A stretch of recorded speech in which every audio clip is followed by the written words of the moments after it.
ఈరోజు ఒక ప్రత్యేకమైనటువంటి అంశాన్ని మనం నేర్చుకోబోతా ఉన్నాం. చాలా విశేషమైనటువంటి అంశం, ప్రతి క్రైస్తవుడు తెలుసుకోవాల్సినటువంటి అంశం. దేవుని యొక్క ఔన్నత్యం, దేవుని యొక్క ప్రేమ మనం తెలుసుకోవాలి. ఈరోజు చాలామందికి దేవుని ప్రేమ అర్థం కావట్లేదు. దేవుడు మనల్ని ఎంతగా ప్రేమించాడో మనము ఈ వీడియోలో తెలుసుకోబోతా ఉన్నాం. ఒక విషయాన్ని మీ ముందు ఉంచుతాను. దైవ గ్రంథాన్ని మనం చదువుతున్నప్పుడు దేవదూతలు పాపం చేసినప్పుడు దేవుడు శిక్ష విధించాడు. అలాగే మానవుడు పాపం చేసినప్పుడు కూడా శిక్ష విధించాడు. అయితే ఈ రెండింటి మధ్య వ్యత్యాసం మనము గమనిస్తే మన ఎడల దేవుని ప్రేమ చాలా ఉన్నతమైంది. ఈ విషయం తప్పకుండా గమనించాలి. దేవదూతలు భూమి మీద ఉండేవాళ్ళు కాదు, వారు పరలోకములో దేవుని యొక్క సన్నిధానములో, దేవుని యొక్క రాజ్యములో వారు ఉండేటువంటి వాళ్ళు. ఆత్మస్వరూపులైనప్పటికీ దేవుని కనపరచడంలో దేవదూతలు ఎంతగానో ప్రాముఖ్యమైనటువంటివి. మనము సృష్టించబడక మునుపు దేవుని సమ్ముఖంలో ఉన్నవే దేవుని యొక్క దూతలు, దేవదూతలు. ఈ దేవుని దూతలు పాపము చేసినవి అని వాక్యంలో రాయబడి ఉంది. ఒక వాక్య భాగాన్ని మీకు చెప్తాను, చదువుతాం. పేతురు దైవ గ్రంథంలో నేను ఒక వాక్య భాగాన్ని చదువుతున్నాను, గమనించండి. పేతురు రాసిన 2వ పత్రిక 2వ అధ్యాయం 4వ వచనం. దేవదూతలు పాపము చేసినప్పుడు దేవుడు వారిని విడిచిపెట్టక పాతాళ లోకమందలి కటిక చీకటి గల బిలాములోనికి త్రోసి తీర్పుకు కావలి ఉంచబడుటకు వారిని అప్పగించాను. ఇక్కడ పేతురు గారు తన పత్రికలో రాస్తూ ఉన్నాడు, దేవదూతలు పాపం చేసినప్పుడు దేవుడు వారిని విడిచిపెట్టక, దేవుడు విడిచిపెట్టలేదంట, వారిని ఆ యొక్క పరలోక రాజ్యంలో ఉండనివ్వలేదు. వారిని భూమి మీదకు పడద్రోసాడు, పాతాళ లోకంలో బంధించి వేశాడు. దేవుని యొక్క ప్రధాన దూత దేవుని సమ్ముఖం నుండి త్రోసివేయబడింది. కారణం ఏంటంటే పాపము చేసింది. స్తుతిస్తూ ఉంది, కనపరుస్తూ ఉంది, దేవుణ్ణి ఆరాధిస్తూ ఉంది. అయితే తన మనసు లోపల గర్వించిన ఆ గర్వపు ఆలోచనలు, తన యొక్క మనసులో కలిగిన ఆ గర్వపు ఆలోచన వలన పాపము ఆ యొక్క దేవదూతల్లో ప్రవేశించింది. తనతో పాటుగా కొన్ని వేవేల దూతలు, తనతో ఏకీభవించిన వేవేల దూతలు పడద్రోయబడి ఉన్నాయి. దేవుడు వాటిని అక్కడ ఉండనివ్వలేదు. వాటిని పాతాళమందలి కటిక చీకటి గల బిలాములోనికి త్రోసివేశాడంట. జాగ్రత్తగా గమనిస్తూ ఉన్నారా?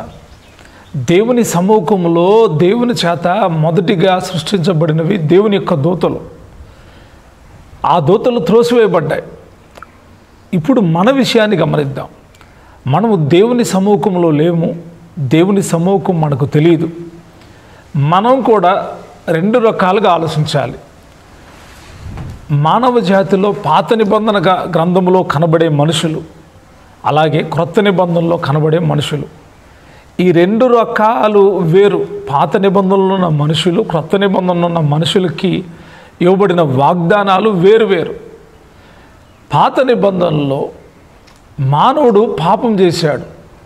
ఎప్పుడు అంటే భూమి ఆకాశాలను దేవుడు సృజించిన తర్వాత, ఆదాముని మరియు హవ్వను సృజించిన తర్వాత ఎన్ని సంవత్సరాలు జరిగిందో తెలియదు, కానీ సర్పం యొక్క మాటలు విని దేవుని యొక్క ఆజ్ఞను మీరి మానవుడు పాపం చేశాడు. వాళ్ళిద్దరూ పాపం చేశారు. వాళ్ళిద్దరు దిగంబరులు అయ్యారు. వాళ్ళిద్దరు దేవుని మహిమను కోల్పోయారు. అయితే దేవుడు వారిని విడిచిపెట్టలేదు. వారిని శపించాడు. అలాగే వారి ఎడల తన కృపను కూడా వెల్లడి చేశాడు.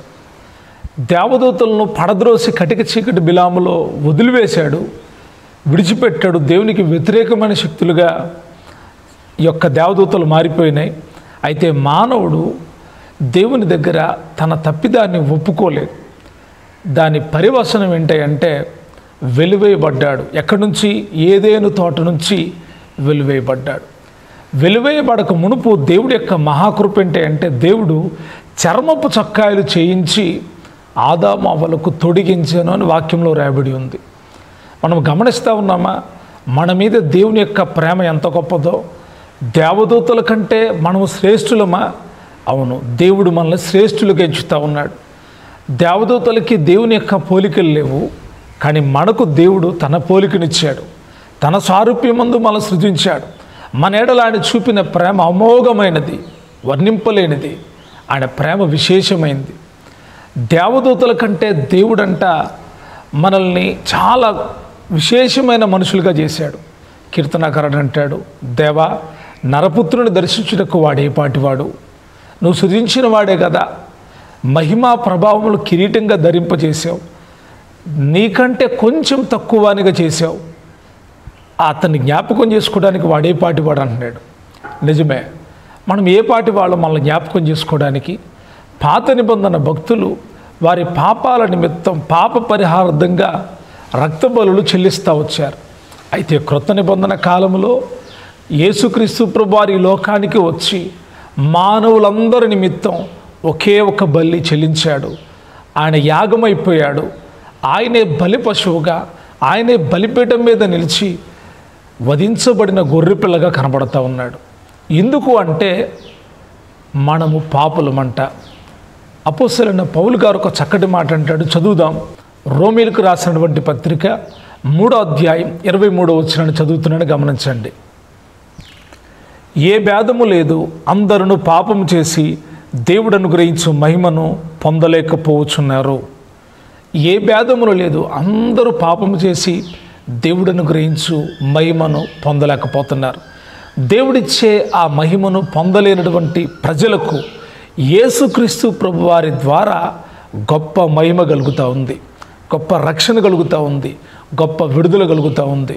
మనల్ని ఆయన ఎంతగా ప్రేమించాడంటే దేవుడు తన ప్రియకుమారుడైన జనితేక కుమారుడైన తానే స్వహాగా యేసుక్రీస్తు ప్రభువారి రూపంగా వచ్చి ఈ లోకంలో మనందరి కొరకు, మనుషులందరి పాపాల కొరకు ఒక్కసారే ఆయన రక్తము చిందించి మనల్ని నీతిమంతులుగా చేశాడు. ప్రియదేవుని బిడ్డలారా, ఎప్పుడైనా ఆలోచించారా? మనము చాలా తక్కువ వాళ్ళమని అనుకుంటున్నాం, మనమే తృణీకరించుకుంటున్నాం.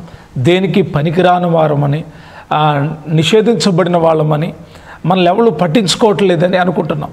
ఈ భూమి మీద మనల్ని ఎవ్వరు పట్టించుకున్నా పట్టించుకోకపోయినా ఒక్కటి గుర్తుపెట్టుకోండి, మీరు దేవుని పిల్లలు, దేవుని సారూప్యం గల వాళ్ళు. ఆయన నిన్ను పట్టించుకున్నాడు. నీ కొరకే ఆయన సిలువ వేయబడ్డాడు, నీ కొరకే ఆయన రక్తము చిందించాడు, నీ కొరకే తన ప్రాణాన్ని పెట్టాడు, నీ కొరకే ఆయన బలియాగం అయిపోయాడు. ఈ విషయాన్ని గుండెల్లో భద్రం చేసుకుంటే నన్ను ఎవరు పట్టించుకోలేదని నువ్వు అనుకో, కానీ నిన్ను పట్టించుకొని నువ్వు ప్రేమించిన యేసు కొరకు సాక్షిగా బ్రతుకుతావు. దేవదూతలకు దొరకని ఆ గొప్ప భాగ్యాన్ని దేవుడు మనకు అనుగ్రహించాడని ఈ వీడియో ద్వారా నేను మీకు తెలియజేస్తూ ఉన్నాను. దేవదూతలకు లేదా భాగ్యం. దేవదూతలు వారి రూపాలు మారిపోయినాయి. వారు ఎవరైతే దేవుడికి వ్యతిరేకంగా ఉన్నారో వాళ్ళు దేవుని సముఖంలో లేకుండా త్రోసివేయబడ్డారు. వారు దేవునికి శత్రువులైపోయారు. మానవులు అయిన మనల్ని ఆయన శత్రువులుగా భావించలేదు. ఆయన అంటాడు, నేను మిమ్మల్ని దాసులని పిలవక స్నేహితులని పిలుస్తున్నాను అంటాడు. ఎంత అమోఘమైన దేవుని ప్రేమ! ఎప్పుడైనా ఆలోచించామా? ఎప్పుడైనా గమనించామా? దేవదూతలే గొప్పవనుకుంటున్నాము. కాదు, దేవదూతల కంటే కూడా మనం శ్రేష్ఠులం. దేవదూతలకు దొరకని ఆ కృప మనకు దొరికింది. దేవదూతలకు దొరకని ఆ రక్షణ మనకు దొరికింది. ఆ పడిపోయిన దేవదూతలు దేవుని మహిమను చూడలేని పరిస్థితుల్లో ఉన్నాయి. కానీ మనకు దేవుడు తన ప్రత్యక్షతనిచ్చాడు. మన కొరకు బలి అయిపోయాడు, మన కొరకు త్యాగమైపోయాడు. మనల్లో ఆ ఉన్నతమైన మహిమలోనికి దేవదూతలు పడిపోయిన ఆ దేవదూతలకు లేదు ఆ కృప, కానీ మనకుంది ఆ పరలోక రాజ్యం. మన కొరకే ఆ పరలోక రాజ్యం ఎదురు చూస్తూ ఉంది. కాబట్టి మనం దేవుని పిల్లలంగా దేవుని కొరకు సాక్షులంగా బ్రతుకుదాం, దేవుని కొరకు ధైర్యం కలిగి జీవిద్దాం, దేవుని కొరకు ఆయన పోలికను ధరించుకొని జీవిద్దాం. పౌలు గారు అంటాడు, నేను క్రీస్తుని పోలి నడుచుకున్న ప్రకారం మీరు నన్ను పోలి నడుచుకోండి. మనలో రావాల్సిన పోలికలు మన తాత ముత్తాతల పోలికలు కాదు, మన యొక్క బంధువుల యొక్క పోలికలు కాదు. క్రీస్తు పోలికలు మనలో వస్తే మనము పరలోక రాజ్యంలో ఉంటాం. మనల్ని చూసినటువంటి వాళ్ళు ప్రభు వైపు తిరుగుతారు, ప్రభు కొరకు జీవిస్తారు. ప్రియ దేవుని బిడ్డలారా, గమనించండి, క్రీస్తు కొరకు, క్రీస్తు యొక్క మహిమ కొరకు ఆయన మనల్ని ప్రేమించాడు, మన కొరకే రక్తాన్ని చిందించాడు, మన కొరకే తన ప్రాణాన్ని అర్పించాడు. మనం క్రీస్తు కొరకు కూడా ప్రాణాన్ని అర్పించవలసినటువంటి వాళ్ళమై ఉన్నాం. ప్రభు కొరకు జీవిద్దాం, ప్రభు సాక్షులమై ఉందాం. దేవుడు అట్టి కృపను దయచేయునుగాక. ఆమేన్.